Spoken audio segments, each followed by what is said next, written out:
up? It's your girl Lil Mo, aka the Godmother. Wanna make it sweat up. You know I got soul, baby. It's all up in me. That's the anointing too, but you already know.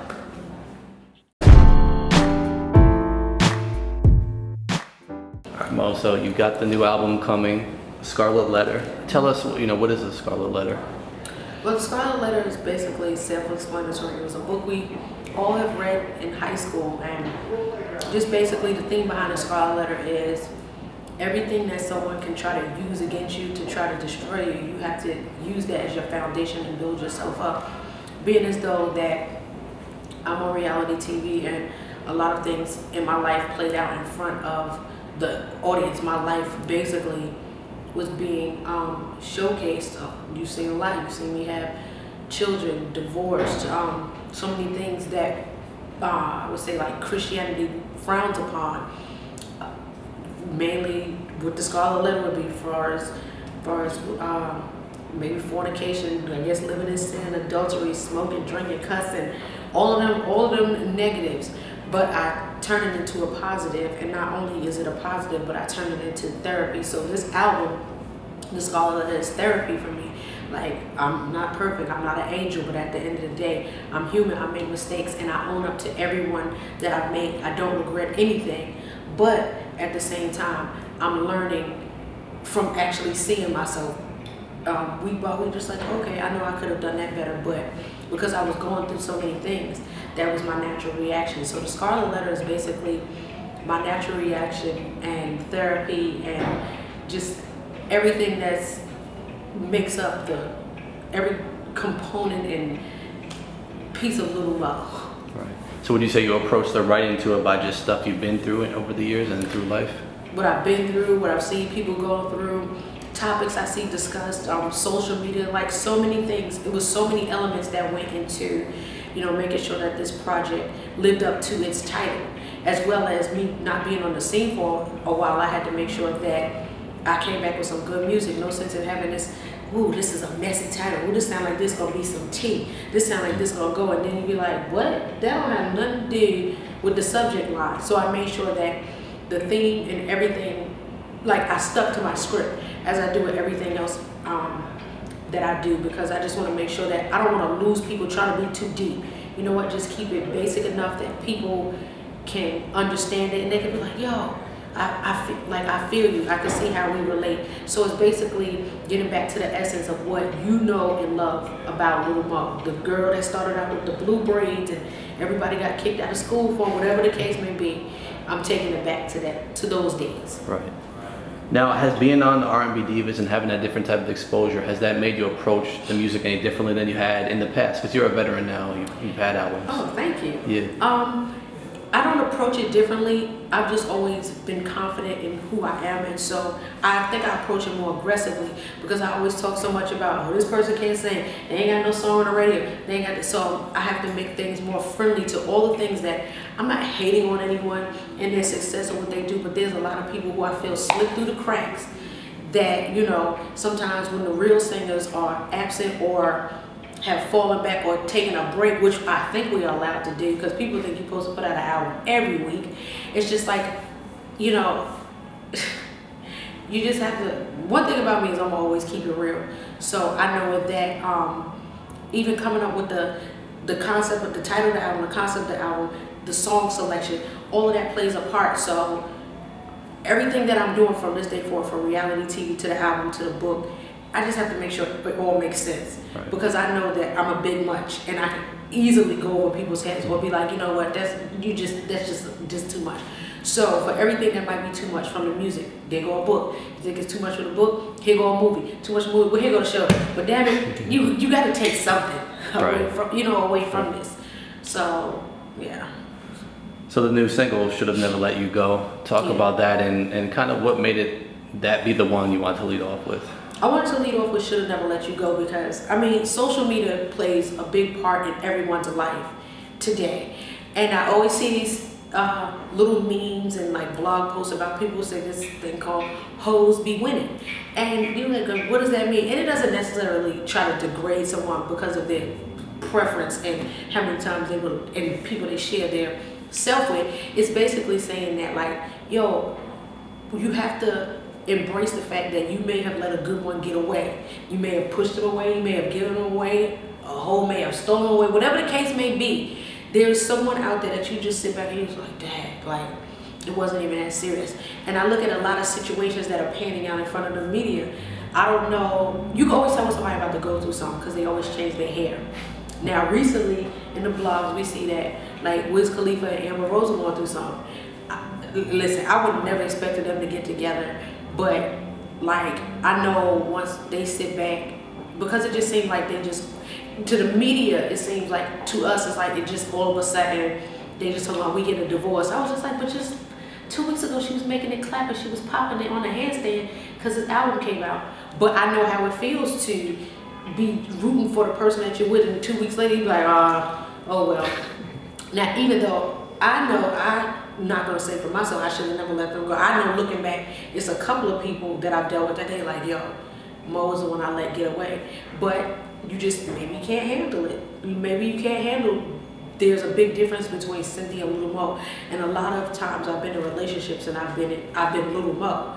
And that's who they get attracted to, the artist side. But then when I'm home and I'm the chill out person, just like, hey, I mean, whatever you want to do, what do you want to do? Whatever you like, what do you like? You know, they never got to figure out and find out who I really am, what I'm about and stuff like that. And I really didn't know my damn self. So I was just like, yo, when you sit back and you go through those old text messages, you know you should have daggone deleted. When you start looking at old pictures like, oh man, he was kind of cute. You just start getting in your feelings. And I think that's what's going on in society. A lot of us give up on relationships so fast, but we're selfish. We don't want to move on. We don't want to be with them, but we don't want them to be with nobody else. So it's like a nice way to ease in, like, I hate your new girlfriend, you and your boo in your bed, y'all look crazy, but hey, it is what it is. Everybody says it, like, ew, that's his new girlfriend, whatever. And you be mad because he still, when you was with, he wasn't making no post about y'all being together. He ain't claim you or nothing. You ain't get along with his mother. Now he got a new girl. They posted up. She got a baby on the way. They going to church. He doing everything that you groomed him to become. So sometimes you have to take in consideration, I may have made this person a better person for somebody else. And you have to make peace with that. So this song helps you make peace with it. Right. Cool, cool. Now you've got this awesome, larger-than-life personality. Perfect for TV, you know, perfect for the spotlight.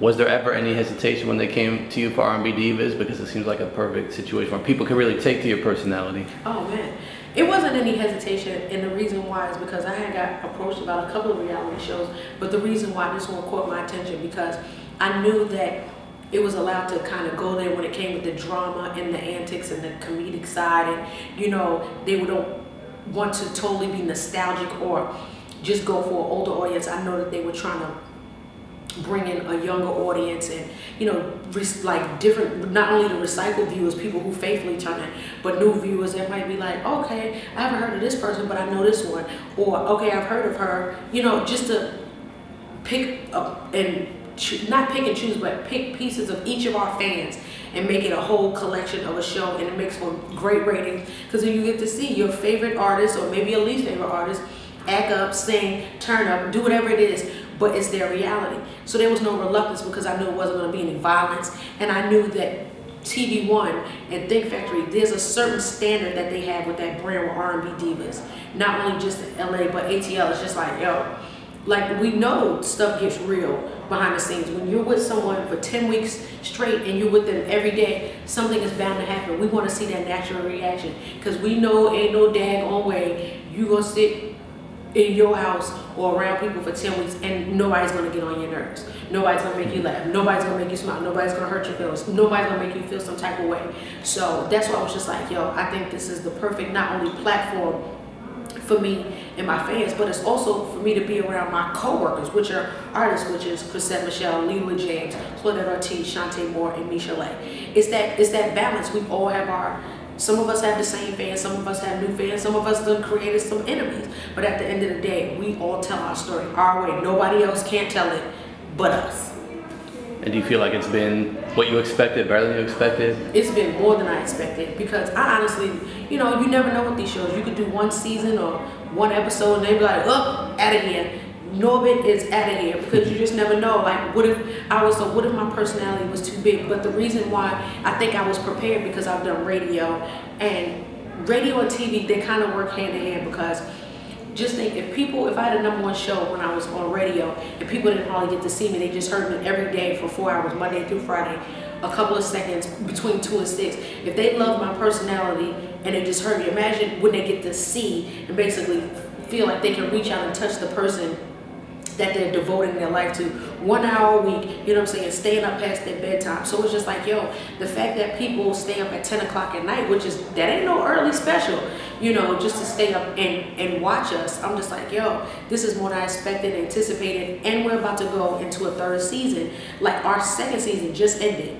So we're about to start taping 3rd season, like 3 weeks after our 2nd season ended. Like, this platform is one, like, you can't knock you can't knock it at all, because it has honestly breathed new life into all of our careers, even those who are still popping. It just push you up to the next level. Right. That's awesome. Yeah. Final question for you. This comes from one of our readers. You know, with the way the industry has evolved so much over the years, you know, you've been in it for a while now. Has your motivation for creating music changed at all? No, my motivation will never change, because like, even when I'll do little snippets on my Instagram or stuff like that, people are like, yo, you really can sing. So the fact that people like, you know what, I don't even care what you do on TV, yo, I just want to hear you sing. Just that, I can't stop that, and I can't ever change that. I always learn from, and I believe Maya Angelou said, it's not what you say, what you do is how you make people feel. I know no matter what happens on the show between me and anybody else, whatever may happen on social networks, when it comes to my singing, people just like, you know what? I forgot all about what you had cursed me out because I had made a crazy comment, like, and they forget all about it. So I realize it's how I make people feel. So it's like, I can't change my gift. So I know that I have to kind of conform to what's considered the norm, because nobody wants to see me singing no old song. Like, it's not gonna happen. So with music changing so much, because the 90s can please everybody, it's not coming back. Let it be. That's the last era of real people where you had to sing, and you had to sing for hours, and then if they pass you the mic around in church or on stage, you had to be able to stomp with the big dogs. They don't do that anymore. So you have to be able to conform with the change, and then you have to know when to be the change, because even though I know I can sing with the big dogs, sometimes I have to step back and be like, okay, I don't have to holler and kick off my shoes and run around. Like, that's me. That's what we do in church. Be turned. As soon as you come out, you be hoarse the next day. So now I'm learning how to pace myself with everything. That's why I'm like, yo, this platform has opened up a great space for me to pace myself. So that's why I have the book dropping, Lil Mo, and then a week later I have a movie coming out called Who Can I Run To on BT. Then a week after that, the album comes out, the SCARlet Letter. Like, then the week after that, we start filming. Like, it's so many things. Everything has to be strategically planned. Pace yourself and plan it out till the end, because you will get to that end. It just depends on you, how you're gonna get there. Great answer. Love it. Thank you. Anything you want to add? No, just thank you. Oh, congratulations on being voted like the top, everything. You know, that's major. A lot of people don't know, like, everybody's trying to do what you do. So just like I have to remain humble and stay in my lane, or how do I stay set apart, which we call, like, those are the people, oh, you were chosen for this, how do you stay apart? Like, I commend you and I applaud you for still being around and for remembering me. And for that interview, like, that was one of the interviews where I was just like, yo, had it not been for certain people in my life and just around, like, who gave me a chance, you know, it's just like, yo, you always respect those people that respect you since the beginnings, and you one that has respected me, like, all the time. So I'm just like, yo, you know I got you, that I know you got me, and I know you got soul. Hey. Appreciate it. No problem.